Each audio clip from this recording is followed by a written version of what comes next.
नमस्कार, मैं जमा खान और आप देख रहे हैं एटीवी नेशनल न्यूज। इस वक्त सीतामढ़ी जिला के बैरगिनिया में बिजली विभाग पावर हाउस में हूं। इस वक्त हमारे सामने फ्रेम में दिख रहे हैं, एक बार फिर से जो है बिजली कटौती को लेकर के त्रस्त जनता की आवाज़ को एक बार फिर बुलंद करने के लिए बैरगिनिया नगर परिषद के कुछ जनप्रतिनिधि हमारे सामने में हैं। आप देख सकते हैं फ्रेम में दिख रहे होंगे राहुल खान जी, राजेश कुमार जी, मुन्ना जी और बहुत सारे समाज सेवी जो है हमारे साथ मौजूद हैं। सिराज आमिर साहब और सदाब बाबू जी यहाँ पे मौजूद है। सदाब साहब से भी जानने की कोशिश करूंगा। हमारे साथ जो है उप सभापति धीरज कुमार पटेल जी भी मौजूद है, इनसे भी जानने की मैं कोशिश करूंगा कि ये इस बैरगिनिया के नगर परिषद के सारे जनप्रतिनिधि के होते हुए ये जनता यहाँ जो है बिजली कटौती से त्रस्त है। रात का नींद हराम है, बच्चे जो पढ़ नहीं पा रहे हैं, बच्चे की नींद पूरा नहीं होती है और स्कूल में जो बच्चे पढ़ते हैं उनको भी पढ़ने के लिए गर्मी में हालत खराब होती है,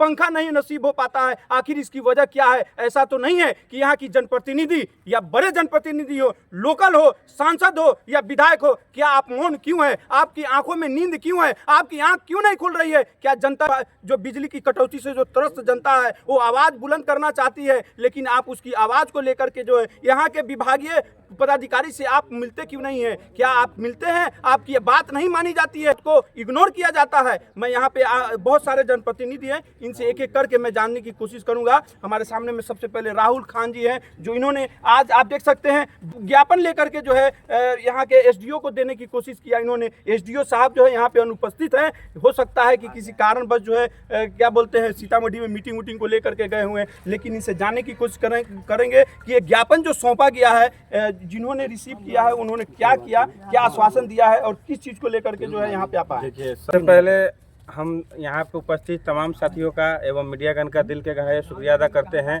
कि जो आप लोगों ने जनहित के समस्या के लिए आप अपना कीमती समय निकाल कर यहाँ तक आए हैं।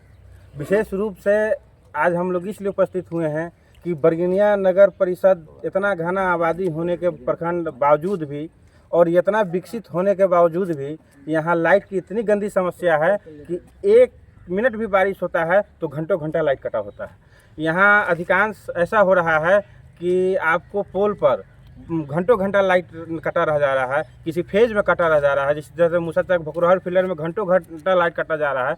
लेकिन आप लाखों जनता द्वारा प्रयास करने के बावजूद, कॉल करने के बावजूद भी यहाँ जो भी उपस्थित पदाधिकारी है कोई आमजनों का रिस्पॉन्स नहीं ले रहे हैं। कल हमारे भकुरहर के एक छोटे पत्रकार यूट्यूबर लोगों का समस्या इतना बढ़ गया था कि वो यहाँ आए स्पॉट पर जानने कि भैया लाइट इतना कटौती क्यों हो रहा है। यदि आपके पास समस्या है तो आप बताएं। आप अभियंता साहब से अगर नहीं हो रहा है तो उच्च अधिकारी को चिट्ठी लिखे, वो मांग करे। ये लड़का हमारा छोटा भाई गया वहाँ उनसे सवाल करने, तो कल उसका जो रवैया देखे ये कभी मतलब कि लोकतांत्रिक रवैया नहीं था, ये अफसरशाही का रवैया था। इसे हम लोग काफ़ी दुखित होकर आज मजबूरन यहाँ हम आवेदन देने आए हैं। आवेदन देने का मुख्य कारण ये रहा कि जो नियमित रूप से लाइट नहीं मिल रहा है, सुचारू रूप से लाइट दिया जाए। यदि आप लोड सेटिंग दे रहे हैं, लाइट काट रहे हैं, तो इसका सूचना लोगों को दे कि इतना से इतना समय तक लाइट कटेगा, ताकि लोग जागरूक हो जाए। आप किसी वक्त लाइट काट ले रहे हैं, रात में घंटों घंटा लाइट काट ले रहे हैं, ये अब पूरा चौक चौराहा अंधेरा हो जा रहा है। अगर किसी तरह कोई अप्रिय घटना होगा तो क्या जवाब आप दीजिएगा? जवाब हम लोगों को देना होगा, स्थानीय प्रतिनिधि को देना होगा, स्थानीय विधायक को देना होगा। और हम बहुत दुख के साथ ये भी कह रहे हैं कि चंद कदमों पर हमारे यहाँ के स्थानीय विधायक जी का मकान है, सभापति का मकान है, फिर भी ये लोग उनके भी मान सम्मान का ख्याल नहीं करते हैं। और उन लोगों से भी उन लोगों का ध्यान आकर्षित कराना चाहते हैं कि आप आइए, इनसे बात कीजिए, अफसरशाही क्यों कर रहे हैं, ये लाइन में कटौती क्यों कर रहे हैं। और आम नागरिकों का फोन उठाने तक ये कबूल नहीं करता। ये पब्लिक सर्वेंट है, या अफसरशाही करते तो बोल दे, या इस्तीफा दे कि इनसे नहीं संभल रहा। चलिए, बहुत शुक्रिया। तो आपके उप सभापति जी धीरज कुमार पटेल जी हैं, आपके रहते हुए आप तो बहुत ये एक्टिव रहते हैं, लेकिन उसके बावजूद जो आप क्या आपने यहाँ आकर के शिकायत करते हैं कि आपको इग्नोर किया जाता है यहाँ पे? नहीं, जैसे ऐसा बात नहीं है। जब भी इस बिजली का प्रॉब्लम जो है ना बैरगिनिया प्रखंड में होता है तो हम लोग आवाज़ उठाने का काम करते हैं। और बात रही कि यहाँ जो बिजली जो कटौती होता है, चाहे मतलब कि छोटा बारिश भी होता है थोड़ा सा, उसमें भी जो है ना लाइट को काट दिया जाता है। तो आपको मालूम होगा कि जो ढाका से जो लाइट यहाँ बैरगिनिया में आता है 33,000 kV का, तो उसमें क्या है ना कि छोटा पोल होने के कारण जो है ना बार बार वो धंस जाना, पेड़ गिर जाना। तो हम कहते हैं कि ठीक है, बैरगिनिया के लोग जो है ना जब जब चुनाव आता है तो एकदम दिल से चुनाव करता है। लेकिन समस्या के लिए बड़े बड़े जनप्रतिनिधि कहाँ रह जाते हैं। हमारे राहुल बाबू बोले हैं कि बहुत सारे जनप्रतिनिधि हैं, एक धीरज कुमार के एक्टिव होने से नहीं होगा। बैरगनिया में जितने भी जनप्रतिनिधि हो, या नीचे लेवल का हो या बड़े लेवल का हो, सबको एक्टिव होना पड़ेगा। और भी क्षेत्र में जाके देखिए टावर पोल लगा हुआ है, कहीं ना कहीं वो वहाँ के विधायक, वहाँ के सांसद, वहाँ के मंत्री एक्टिव हैं, तब वहाँ का जो है ना शहर और गांव और कस्बे जो है ना विकसित है। मैं मतलब कि यहाँ के जनप्रतिनिधियों से मतलब कि अनुरोध करता हूँ कि कुछ बैरगनिया के बारे में सोचिए। कब तक ले हमारे बैरगनिया के लोग जो है ना कभी बिजली के लिए, कभी पानी के लिए, कभी कुछ के लिए जो है ना त्राहिमाम रहेंगे। ये हमारा समस्या कब खत्म होगा? फिर चुनाव आएगा, फिर चुनाव आएगा, लोग सिर्फ वोट देते जाएंगे, लेकिन समस्या दूर नहीं हो रहा है। हम कहते हैं कि जो भी जनप्रतिनिधि अगर बैरगनिया से अगर वोट लेते हैं तो जनता का जो है ना समस्या को दूर करना पड़ेगा। तब तक ले टावर वाला पोल जो है ना यहाँ बैरगनिया तक नहीं आएगा, इसी प्रकार का समस्या बनते रहेगा। और मान लिए बिजली का खपत ज़्यादा है, यहाँ पर कम दिया जा रहा है, तो हमसे जो बड़े बड़े लेवल के जो जनप्रतिनिधि है, वैसे लोगों को जो है ना सरकार में आवाज़ बनना चाहिए। जो सरकार में है, जो मतलब मंत्री से मिलते हैं, मुख्यमंत्री, प्रधानमंत्री, गृह मंत्री से मिलते हैं, वैसे जनप्रतिनिधियों को होना चाहिए कि बैरगनिया के डेवलपमेंट और विकास के लिए आगे बढ़ना चाहिए। सिर्फ वोट लेने से कुछ नहीं होगा। यही बातों के साथ हम अपनी बातों को खत्म करते हैं। चलिए, बहुत शुक्रिया। अब हमारे सामने जो है वार्ड पार्षद जो है प्रतिनिधि मुन्ना जी हैं। मैं इनसे जानने की कोशिश करूंगा कि क्या कहना चाहते हैं ये बिजली की सबसे पहले आप का बहुत बहुत धन्यवाद। और आपके माध्यम से हम बिजली विभाग को आगाह करना चाहते हैं, सूचना देना चाहते हैं, आग्रह करना चाहते हैं। 1 साल से हम इनके यहाँ दौड़ रहे हैं। तेल लगा के एक बकरौर में ट्रांसफार्मर लगना है, जिसके लिए पिछले महीने मंत्री जी ने 13 तारीख को भी लेटर दिया था, लेकिन अभी तक लगा नहीं है, क्योंकि सारा गड़बड़ी बिजली विभाग का है। ये पब्लिक और नेता गड़बड़ी नहीं है। बिजली विभाग पैसा एडवांस लेती है, तो बिजली कम क्यों लेंगे हम? बिजली की व्यवस्था करना, पोल की व्यवस्था करना बिजली विभाग की जवाबदेही है। अगर यहाँ के जो एसडीओ साहब हैं उनसे पदभार नहीं संभल रहा है। 3-3 कुर्सी हाँपे हुए हैं। एसडीओ स्वयं है, रेवेन्यू स्वयं है, जेई स्वयं है। एक आदमी 3 कुर्सी चलाएगा तो यही हाल रहेगा। पिछले 1 साल से हम दौड़ रहे हैं। भोकरहर में लो वोल्टेज के कारण गरीब का पॉकेट मारा जा रहा है। 300 की जगह 600 बिल आता है, 600 की जगह 1200 बिल आता है। मेरा स्वयं बिल आता है। भूख भाग, दिन में 25 बार बिजली कटना, ये विभाग की गड़बड़ी है।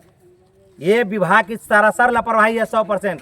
ये जो मौसम बरसात का रहता है, आने से पहले इसकी तैयारी होती है, किस पोल में जर्जर है, कहाँ बदलना है, कोई ध्यान नहीं है। जब गड़बड़ होगा तो सीधा लाइन काट देंगे। आप लोग राहुल जी ने कहे और उप सभापति महोदय ने कहे कि बारिश आता है, बिना बारिश के 4 दिन से भोकरौल में 6 घंटा लाइन नहीं है, 5 घंटा 6 घंटा। ये सरासर बिजली विभाग की गड़बड़ी है और जानबूझ के गड़बड़ी है।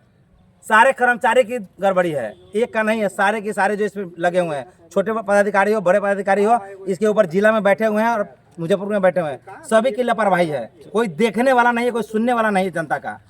इसी के साथ अपनी वाणी को हम समाप्त करते हैं। चलिए, बहुत शुक्रिया। अब हमारे सामने जो है समाज सेवी जो है मोहम्मद सादाब साहब हैं। क्या कहना चाहते हैं ये बिजली कटौती को लेकर? बिजली कटौती के वजह से बैरगनिया नगर परिषद के जनता लोग कई सालों से परेशान। इधर परेशानी बहुत ज़्यादा बढ़ गया। बिजली विभाग का तो गलती है ही, लेकिन हम मानेंगे इसमें सबसे ज़्यादा गलती यहाँ के प्रतिनिधि का है। आपके 100 कदम दूरी पे विधायक का घर है, विधायक और मंत्री भी हैं मोतीलाल जी। क्या इतना छोटा सा समस्या का वो समाधान नहीं कर सकते? और चेयरमैन है यही, वो भी यहीं पे 50 कदम दूर है। क्या इतना छोटा सा समस्या का चेयरमैन सब समाधान नहीं कर सकते? आज जनता को दौड़ के आना पड़ा है। जनता वोट उन दोनों को दे के अपना प्रतिनिधि बनाया है कि जनता का आवाज़ वो लोग उठाए। वो लोग सोए रहेंगे तो जनता कब तक दौड़ के आएगी? जनता का कौन वैल्यू करता है? इसलिए ना जनता अपने एक अगड़िया बनाता है। तो मैं दोनों प्रतिनिधि जैसे चेयरमैन और मंत्री जी जो है मोतीलाल जी, दोनों से ये कहेंगे कि इस समस्या का समाधान जितना जल्द हो सके करवाए। जनता का वोट लेके सोने से काम नहीं चलेगा। ये बहुत परेशानी वाली बात है। चलिए, बहुत शुक्रिया। अब हमारे सामने जो है दिख रहे हैं समाज सेवी सिराज आमिर साहब, इनसे भी जानने की कोशिश करता हूं। कई दिनों से ये भी परेशान थे, मैसेज पे मैसेज कर रहे थे। कई बार जो इनके कहने के बाद जो है हमने भी एसडीओ साहब से बात किया। क्या कहना चाहते हैं ये? बोलता हूँ तो सबसे पहले तो मैं ये कहना चाहूँगा, जो यहाँ बिजली व्यवस्था है बहुत ही खराब स्थिति है अभी। यहाँ एसडीओ साहब जब भी आप उनसे मिलने आइए वो यहाँ पे उपस्थित रहते नहीं है, कभी रहते हैं कभी नहीं रहते, आमतौर पर वो मुलाकात उनसे नहीं होती है। जब भी थोड़ा सा भी हवा चलता है तो ग्रुप में एक मैसेज आता है कि इंसुलेटर फट गया है, तो कोई बांस सट रहा है, इसलिए बिजली सीधा 5 घंटा बाद आएगी, 6 घंटा बाद। तो मैं सिर्फ ये पूछना चाहता हूँ एसडीओ साहब से और जेई साहब से कि ये आपका इंसुलेटर कब तक फटता रहेगा और कब तक बांस तार में सटता रहेगा? क्या इसका कोई परमानेंट इलाज नहीं है? क्या इसका कोई परमानेंट सोल्यूशन नहीं है? अगर ये जब तक इस तरह से चलता रहेगा, आज जनता इतना परेशान है, यहाँ जो जनप्रतिनिधि है, जो भी है, हमारे विधायक जी है, जो अभी मंत्री भी है, हमारे चेयरमैन है, सबका घर आसपास ही है, लेकिन उन लोगों को भी इससे कोई लेना देना नहीं है। अगर उन लोग यहाँ पे है तो अगर कोई परेशानी हो रही है बिजली से रिलेटेड, तो उनको इस पर आवाज़ उठाना चाहिए, आकर मिलना चाहिए, एसडीओ से बात करना चाहिए कि आखिर ये प्रॉब्लम क्यों हो रहा है। मैं अभी कुछ यहाँ पे साथी जो बोले कि हाँ विधायक जी है अपना आवाज़ उठाया, लिख के दिए हैं, तो अगर विधायक जी लिख के दिए, अपना आवाज़ उठाया, तो उनको भी तो इस बारे में सफाई देना चाहिए, या फेसबुक पे ही सही, सोशल मीडिया के जरिए ही सही, यहाँ के जनता को जानकारी देना चाहिए, ताकि जनता समझे कि हाँ वो हमारे आवाज़ बन रहे हैं, हमारे आवाज़ को उठा रहे हैं। लेकिन वो तो अभी तक ऐसा कुछ लिखे नहीं है, दूसरों से पता चल रहा है। तो सबसे बड़ी परेशानी बस यही है कि बिजली व्यवस्था ठीक होना चाहिए, और जो ढाका से यहाँ पोल आया हुआ है उसका परमानेंट सोल्यूशन होना चाहिए, जैसे कि टावर वाला पोल हो तब, या तो लोहा वाला पोल बड़ा बड़ा हो तभी जाके बिजली की समस्या ठीक हो सकती है। और एक और सबसे बड़ी समस्या क्या है कि जैसे कि आपका 11 बजे 12 बजे आपका एक फ्यूज उड़ गया, अगर आप कॉल कीजिए तो कॉल तो रिसीव होता नहीं है, कभी अगर रिसीव भी कर लिया तो बोलेगा कि ना अब सुबह में बनेगा। ये लोगों को थोड़ा भी समझ में नहीं आता है कि आपकी एक यदि सुबह की वजह से कम 50 घर अंधेरे में रहेगा और गर्मी में बिना पंखा का वो मरेगा। इतना भी समझ में नहीं आता है। एकदम बेशरम हो गया हुआ है लोग, एकदम अफसरशाही इस पर हावी हो चुका है, पूरी तरह से ये लोग दबंगई कर रहे हैं। अब हमारे सामने जो है वार्ड पार्षद प्रतिनिधि राजेश साहब हैं, इनसे मैं जानने की कोशिश करूंगा। आप क्या कहना चाहते हैं, इसकी क्या बात रखना चाहते हैं? जो बिजली की कटौती है, लोग परेशान हैं। आपको और आपके श्रोता को बहुत बहुत धन्यवाद। बिजली की समस्या इधर हो भी गया है, सभी लोग त्रस्त भी है। खासकर मेरा जो वार्ड है वो व्यावसायिक है, पूर्ण रूप से विद्युत पे ही आश्रित है। सब क्षेत्र भ्रमण होता है तो इस तरह की शिकायतें हमको मिलती हैं। हम भी अपना ज्ञापन दिए हैं विद्युत कार्यालय में। समस्या है कि जो ढाका से बरगनिया के लिए जो 33 kV लाइन आती है, तो जो पहले से जो पोल हला है वो पोल डैमेज पोल है, और पेड़ पौधा अक्सर गिर जाते हैं, बांस गिर जाते हैं, तो जिसके चलते वो बाधित होता है। तो मेरा सवाल यहाँ के जो सहायक अभियंता है उनसे है कि जब आप मेंटेनेंस करते हैं, जब समय होता है, तो उसको ऐसा मेंटेनेंस करिए कि ये दिन देखना नहीं पड़े। जब विद्युत नहीं मिलती है तो जनता परेशान होती है, हम जैसे जनप्रतिनिधियों को तरह तरह के माध्यम से आलोचना झेलना पड़ता है, जो माननीय होते हैं उनको भी आलोचना झेलना होता है। और जो एसडीओ साहब से हम मांग करेंगे कि जो माननीय मंत्री जी जो दिए थे लेटर की लोहा का पोल जो शिफ्ट करना है, सूपी से बरगनिया के लिए जो पोल आना है, मेजरगढ़ से बरगनिया के लिए जो 33 kV लाइन आना है, एसी स्तर से उसका भौतिक सत्यापन हो गया, स्थल निरीक्षण हो गया है और सभी तरह का प्रपोजल बन के चला गया है। तो इस कार्य में देरी क्यों हो रही है? उसको तुरंत इस चीज़ को सुधार किया जाए और बरगनिया प्रखंड में विद्युत निर्बाध रूप से दिया जाए, जिससे जनता खुश रहे, सरकार की आलोचना नहीं हो। बहुत बहुत धन्यवाद।